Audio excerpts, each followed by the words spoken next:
চলুন জীবন থেকে 3টি ই বাদ দিয়ে দিই, তাহলে হয়তো আমাদের জীবন আরও বেশি সহজ হয়ে যেতে পারে। নাম্বার 1 হচ্ছে এক্সপ্লেনেশন। তার কাছে নিজেকে এক্সপ্লেন করার কোনো মানেই হয় না, কারণ যারা প্রি জাজমেন্টাল হয়ে আপনার সম্বন্ধে কিছু কথা আগে থেকে ভেবে বসে আছে, আপনার এক্সপ্লেনেশনে তার ভাবনা পরিবর্তন হবে না, এটা অসম্ভব। নাম্বার 2 হচ্ছে এক্সপেকটেশন। এক্সপেকটেশন রাখাটা খুবই বাজে একটা বিষয়।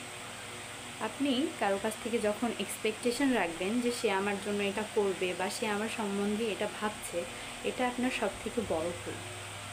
আপনার যদি কখনো মনে হয় এটা আমার জন্য সে করতেছে, আপনি নিজে নিজেকে করে দিবেন, তারপরেও আপনি কারো কাছ থেকে ওটা আশা করবেন না। নাম্বার 3 হচ্ছে ইগো।